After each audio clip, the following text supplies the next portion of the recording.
Good afternoon, guys. My name is Ayushman. I work for Microsoft as a product manager on Visual Studio Team Services. How many of you use Eclipse as your IDE? Okay, so a few of you. So I started my career as being a Java compiler developer for Eclipse. So if you like writing Java on Eclipse or you hate it, I'm the one responsible in a way. And so just to address the elephant in the room, did you notice anything weird about this room when you got here? Like, what is this guy wearing a Visual Studio shirt gonna tell us about Java? Did you feel like that at all? So yeah, just to be a myth buster, Visual Studio is not just an IDE anymore. It's also a set of products and services around that. And so we're gonna see some of that in the session today, but the session is not about the product or not about Microsoft as such. It's more about the methodology and the culture of developing Java software and how things are changing and how you can adapt to some of these modern ways of doing software development. And so we're basically going to talk about three main challenges in software delivery.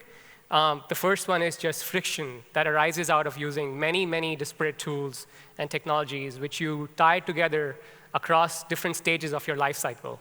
And essentially, information doesn't flow in a unified way across those tools, and that leads to friction.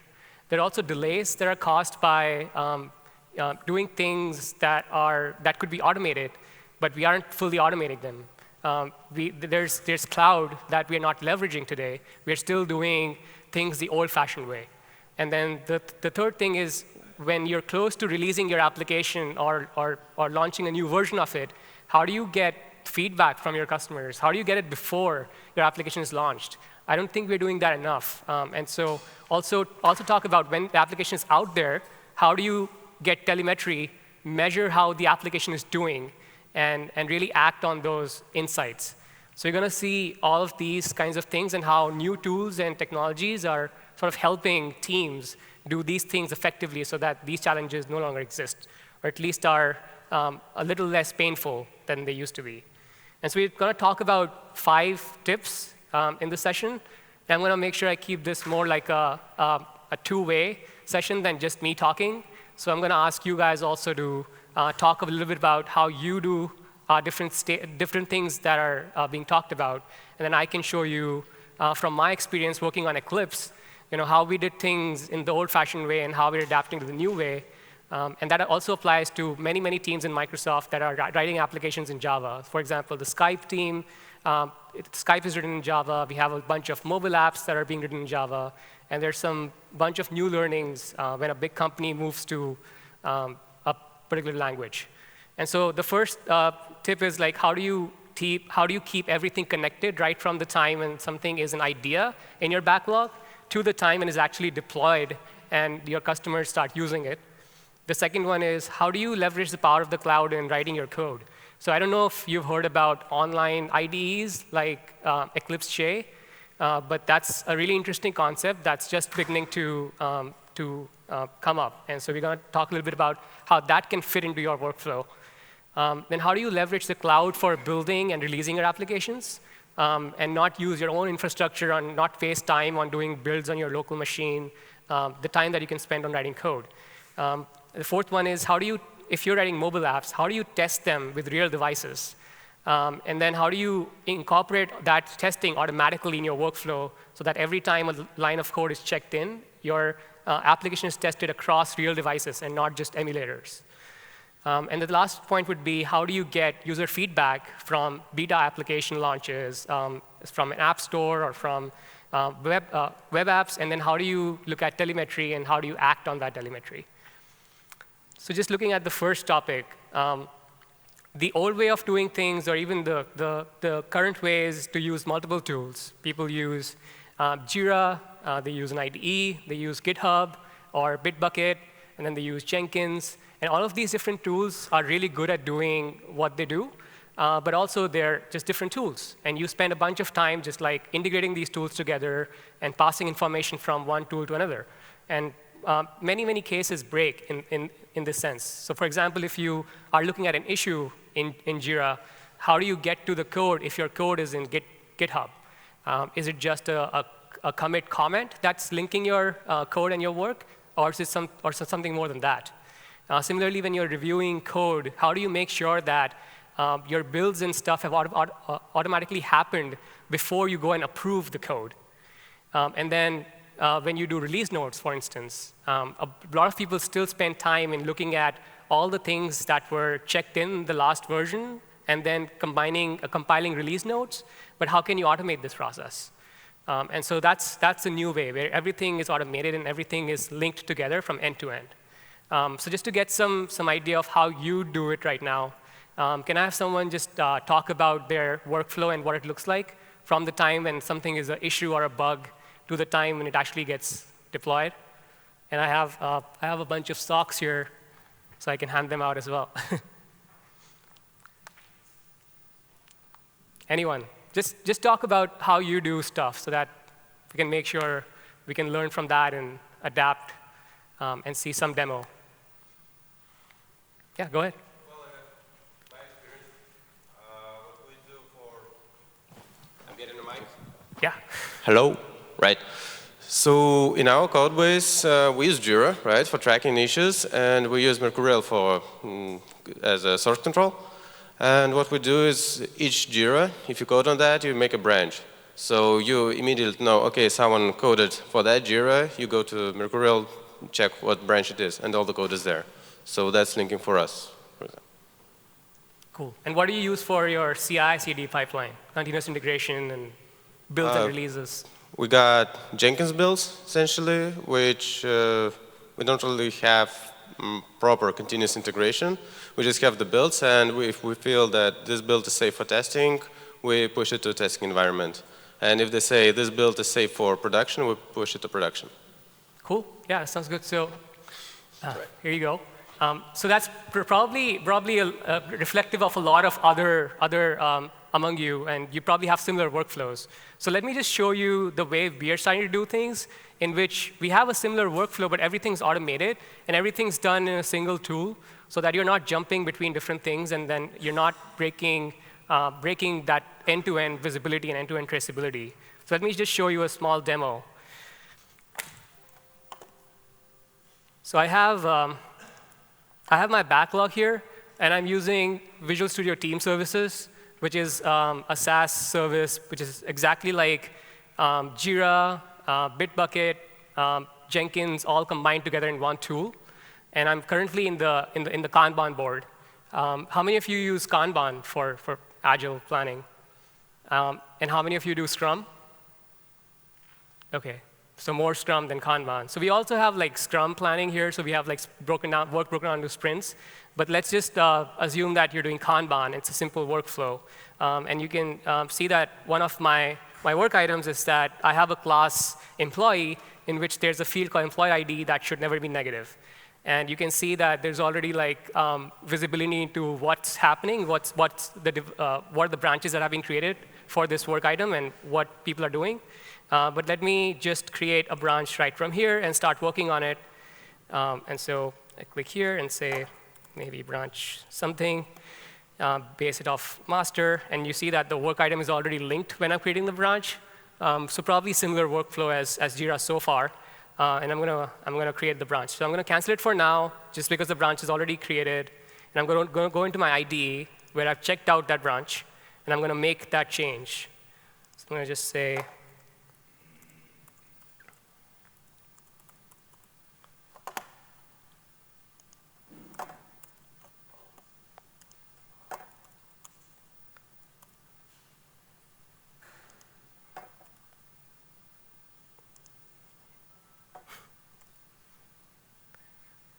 pretty small change.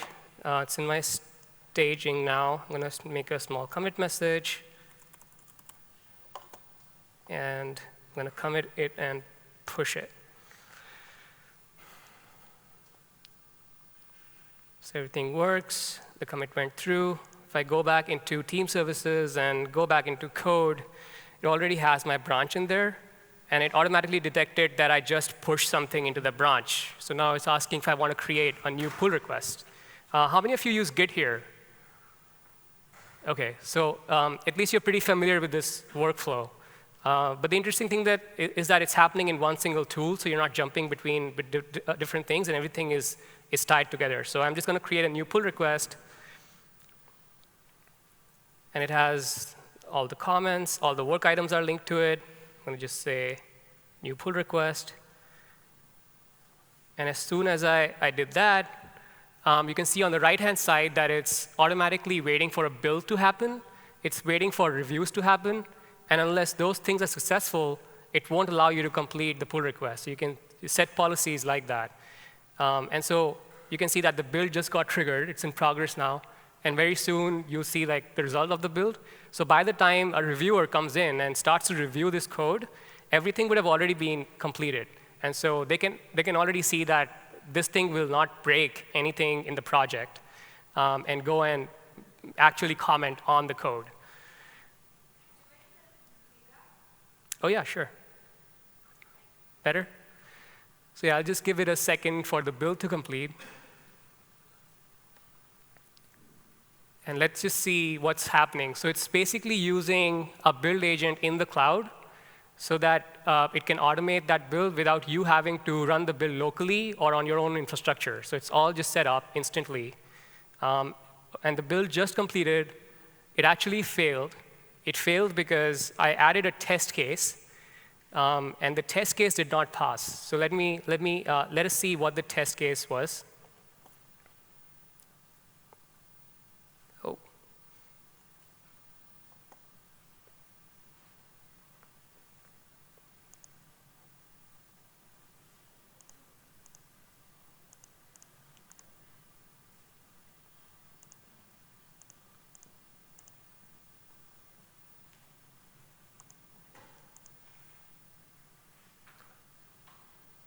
No, so I think I did something else. But basically, the build failed because there was an error in the compilation of the code.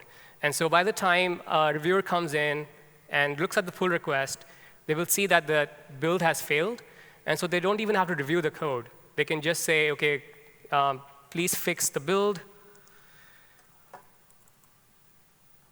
And the developer would know that something is breaking, and they have to go back and fix it first. And then they can come in and fix it and complete the pull request. So as soon as it's approved, you can see that the thing is approved, and the build would pass the next time the reviewer comes and complete the pull request. And so this is sort of an end-to-end workflow between the code and the work, and everything is in one single tool. So you can actually see all the commits also that are part of the pull request. Now let's change tack a little bit and look at the other interesting technique, which is how do you use on-demand workspaces or online IDEs to host your entire workspace, including your project and your runtime and your dependencies. So a pretty common use case in pull request reviews are when you have to check out the commit that the pull request is associated with into your own workspace, but sometimes you're working on a different project, and then the project has a certain set of dependencies, but you don't have that for the new code that you're reviewing. That really breaks your workflow. So you have to stash your workspace, start a new workspace, and check out that particular commit, and then you review the code. But that wastes time. And so an online workspace can help you do that pull request faster because you keep your own local workspace, but only for the purpose of this pull request, you can go online and in a VM, in a Docker VM, you can look at the source code, run it there, test it, and approve the pull request. And so let's see how that happens. So I have a small video for this showing this workflow. And so in this case, there's a work item, and in the work item, there's a link to a workspace. So it's almost like an IDE can be opened online without you having to bother with your own work or changing that. And it's going to be in a Docker VM. So it's only for the purpose of this particular work item that the IDE is spinning up. And so it's based on Eclipse J, which is a new Eclipse project. And this tool is called Codenvy. So you can see that the code is already here. The dependencies are all here. And that workspace got spin up in a Docker VM you didn't have to touch your own ID. You didn't have to touch your own code. Everything just happened automatically. You can make a small change or review the code and quickly commit it back.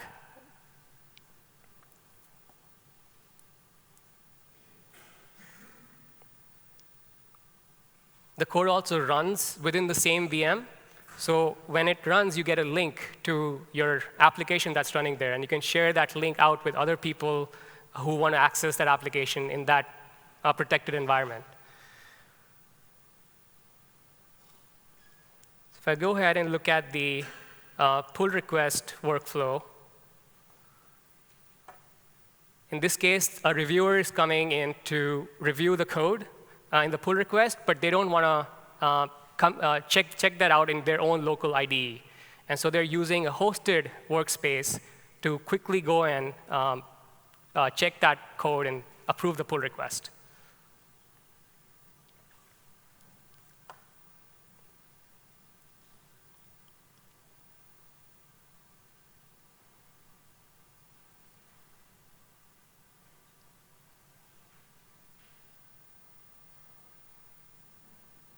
So the pull request just got created from the online ID itself.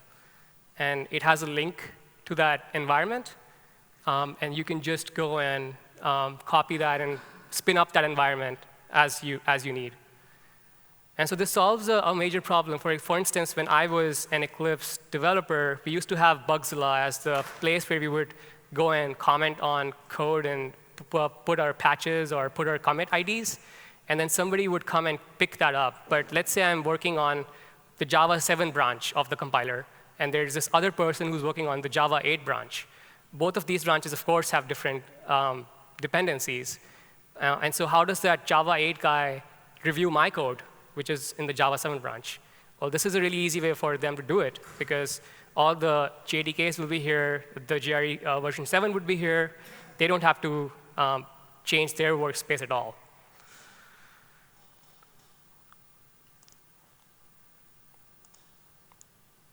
OK, so moving on to the next one. Builds and releases are something that we often break. And so when I was doing builds for Eclipse projects, a common thing that would happen is that people would check in code into different projects in different branches. And they would not work well with each other, even though they work well in that project.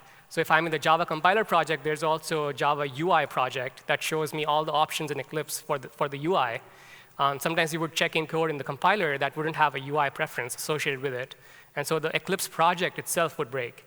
And you can imagine that Eclipse is part of Eclipse. As part of Eclipse, there are hundreds and hundreds of projects. So if an Eclipse build breaks, it causes huge pain in the community. It's open source. People don't really work for a company. How do you reach out to these people and find out what's the problem? And almost always, it would happen on a Friday night, almost always. And so how do you do builds more frequently so that you already know that something that's going in will not break the whole project? And so let me ask you that question. How do you today do your builds and releases? Any volunteer? Socks? Yeah, go ahead. We have a mic.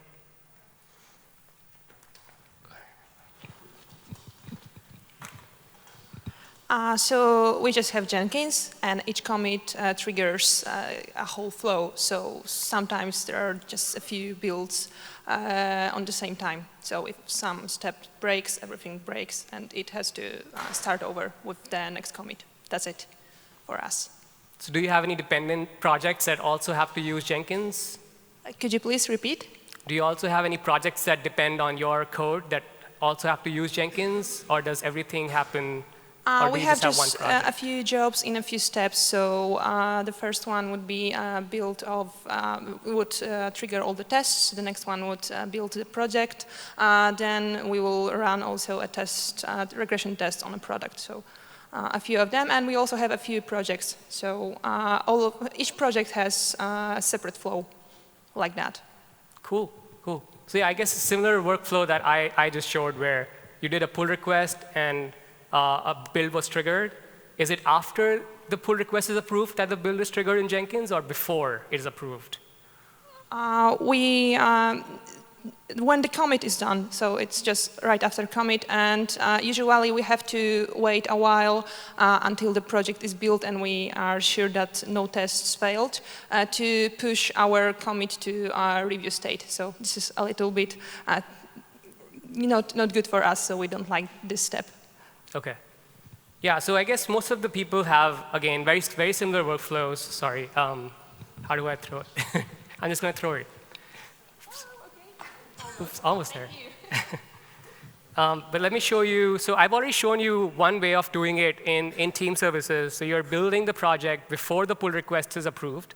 And then you're building it again after the pull request is merged into your main code base. But let us just look at the anatomy of the build and see what's going on and how the build is being done. So if I look at these builds,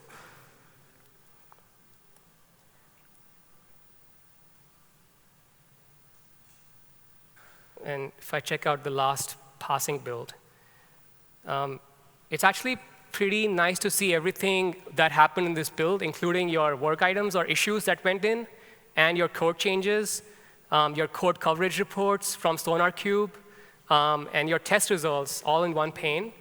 But also, if I go and look at how this is configured, it is completely task-based. So you can see for this is a very simple build. It has two tasks. One is a simple Maven command, and the other one is a publish task.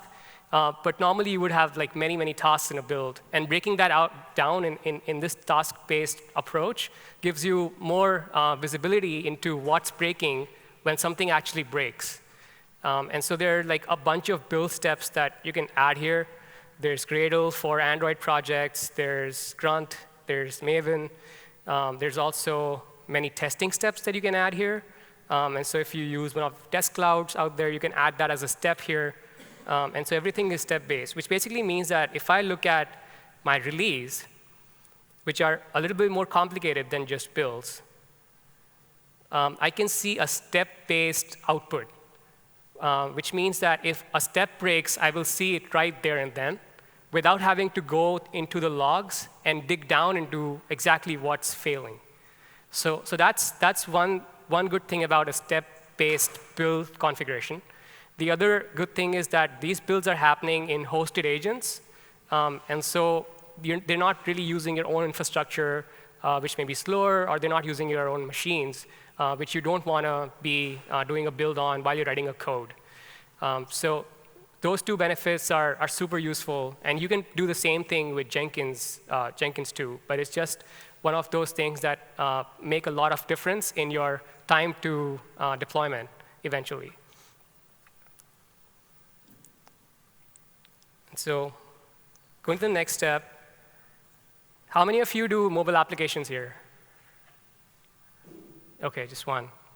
Is there a way that you have that you beta test your applications today, even if they're not mobile applications, so that before they're launched or before they're deployed, you get some feedback from the actual end users? Does anybody do that today? OK. Sorry? Yeah, I'm sure some people do. And there's also the question of how do you test your applications or your mobile applications? So can you tell me a little bit about that? No, not me. Oh, yeah. Sorry. No, Sorry. Who's that? Who was that? You, right? If you're asking me, I was talking about it. I do it the old way. So I have a bunch of devices and test it at office. OK. So one of the main things that cause problem in this sort of an approach where you use emulators to test your applications is that many different mobile devices, even if they're running Android, are just different in nature. And sometimes your app may be completely fine on an LG device, but it may not work on HTC. Or sometimes it may work completely OK in the United States, but it may not work in Poland. And so how do you find about that? Also, maybe you can buy a few devices, but that doesn't really cover all the different kinds of devices in the world. And so there's this concept of a test cloud, that has existed for the last few years, but isn't being fully leveraged and automated. And the Testloud basically is a farm of devices. So a company goes and buys like thousands of devices and allows you to connect to that device farm and run tests automatically on all those devices at once. So you can get a report back and see if your application really succeeds in all different kinds of environments. And so the new way of doing that is sort of using that test cloud mechanism, but also automating that in your workflow. And so just going back to what I was showing before, I was showing you these build steps. And so let us look at this like Android build, for example. You can see that one of the build steps here is the testing in a Xamarin Testloud. So there are a few companies out there that provide the Testloud functionality. There's Perfecto Mobile, there's Xamarin. And so you can use whatever one you like, but essentially you're adding a step in your build for that to happen, which means that every time you're checking in a single line of code, it is going and building that in all of these devices on the cloud. And it's actually going and recording how your application works in these devices. So if I look at an example, this is an example app that is being tested on the Xamarin Test Cloud. And this is showing me the configuration in a particular device, which is an LG Nexus 5, and shows me which Android version it's running and what resolution it is. And you can actually play back and see how the test ran on this device.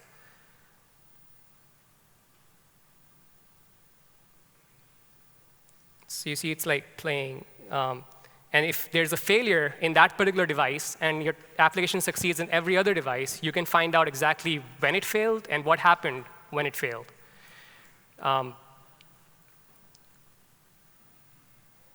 So that's one benefit of using a test cloud. And you can see that you have a complete comprehensive report of how many tests ran and in how many devices the test ran. So it's showing you that 12 tests ran on 8 different devices. And you can use as many devices as you want. It'll tell you what failed and what not failed. And when there's a failure, it will go and file a bug back into your team services backlog so that everything comes back. It's a whole loop that's automated. You don't have to go and manually do anything. So once again, you're automating things right to the close of your application deployment. OK, so the next thing is, the last thing is how do you measure, how do you get feedback, and how do you do telemetry? And so the old way would be like do focus groups, interview some people, show them the application while it's being built, get some feedback, and ask them, do you like the way it's running? Do you don't? What kind of bugs you notice? You probably send it off to your team in your company and ask them to dog food the application. But still, you don't get the real usage in a wild scenario. You can also find about crashes when they actually happen, which means that somebody might be tweeting about your application crashing, and that's how you come to know it. But by that time, the damage is already done. You really want to find out about the crash before people get to know it so that you can go and fix it really fast. And so I'm just going to show you a couple of new ways of doing it so that you can get feedback early, and you can detect all these crashes and stuff early on as well. And so what I'm using here is a service called HockeyApp, in which you have the capability of having a private app store. And you can have beta testers that launch or install the application from the private app store before it is on the Apple or the Android app store, and give you feedback. So you can see here that this is one of the applications we did for a recent conference. It's an Android application. We gave it out to a bunch of beta testers, and we're getting their feedback. We can see what they're writing about, what their errors are. We can even respond to these feedbacks. And so we can really have a one-on-one conversation with our end users in a beta environment and get some feedback before we are ready to launch the application. The other use case for this is also that if 1.0 of your application is already out there, and if you're launching the version 2.0, you can do that in a beta environment and see if that's something that people like. You can also get crashes here. So even when the application is deployed live and no longer on the private app store, you can get live crash information from different devices, because it may always happen that your application may crash on one Android device in a particular country, in a particular area, and you wouldn't get to know about it unless you had this. So you can see that you have all these exceptions that have happened, and once again, it links back to your team services account, so that whenever a crash happens, it goes and files a bug on your backlog, and you can start looking at it, get alerts, and stuff like that. And then the third thing you can see here is custom events. So you can actually instrument your application with custom events that are of interest to you, and once again, have that in a single dashboard, and have that link back to your team services backlog, so that you can create bugs and issues automatically. So that's a really good way of doing mobile app testing and getting feedback and reports from crashes that are happening on mobile applications. Now for the web applications, if you don't have a mobile application, if you're doing a web application, there's a thing called Application Insights, which is an Azure service, which also has a very similar functionality. So I have this app here, which is a pretty dummy app showing a Java website. And I'm just clicking around just to see if I get a particular exception in any case. So I clicked on the reptiles link, and it's not working. It's throwing me an exception. And let's imagine that this is a real customer experiencing a real problem. How do we find out about that? And so, oops.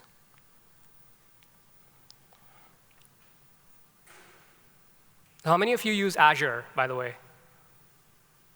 Do you, one. How many of you use AWS? One, OK. So you're not really deploying on the cloud yet, I guess. So this application is not necessarily deployed on the cloud, but it's instrumented using an Azure service called Application Insights. All that's letting you do is collect all that telemetry information and see what's failing and what's causing too much time in loading. And so you can see that there's a server response time graph that tells you what events took long. Yeah, sure. And you can diagnose problems such as long response times from here. And you can get all these call stacks as well. Then you can go into fail request and see exactly what failed.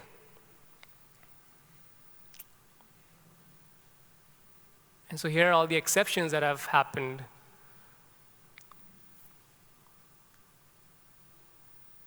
And so you can see there's the exception. You can get the exception message, the call stack, and everything. And you can configure predetermined number of exceptions that you can accept. So let's say you have 4 exceptions in a day. It'll automatically go and file a bug in your team services account or your Jira account. You can hook it up to whatever you want. Or you can create a new work item from right here and go and log it so that some developer can look and troubleshoot this problem. And so by having all the telemetry in a single dashboard, it once again helps you to diagnose issues and also really understand how your customers are using your application, which again helps you make decisions on what to do next, what to release next, and what the customers need. So I guess if you sort of like start doing some of these things and start automating some of the tasks that happen in the complete journey from an idea to a release, you can sort of like start solving these problems around friction, delays, and lack of insights. And have your software lifecycle that's simpler, better, do development in a more modern way, use the power of the cloud, even if you're not deploying on the cloud. So all of these services that I showed you, the IDE, which is Codenvy, team services, which is all the services, including code, work, release, builds, then HockeyApp, Xamarin Testloud, and Application Insights. These are all cloud services. But I'm not necessarily deploying my application on the cloud. I'm just using all these cloud services to make my application lifecycle a little bit more lean and do things a little bit faster and automate them where I can. So next steps, come to the booth and talk to us about this, and we can dive a little bit more deeper into your use cases. If you want to see how Microsoft is transforming to this culture of automating things and agility, you can look at the website. Play around with the product. It's free. Team Service is a free product. You can go and sign up and create an account. And finally, if you found the session helpful, tweet about it. Do you have any questions? Questions get socks, too. I have 3 more socks. Yeah, go ahead. Well, I would like to ask if I could have team services on my own cluster. According to our security policy, I cannot put any of the company data outside the company. Yeah, you can install it on premises as well. So it's called Team Foundation Server on premises. Great, thank you. Yeah, cool.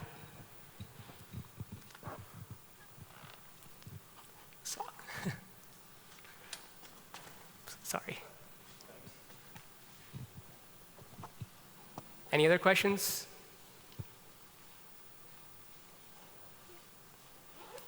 OK, cool. So come and talk to us at the booth, and we can talk a little bit more about some more use cases that we haven't talked about in the session today. Thanks for your attention, and thanks for attending.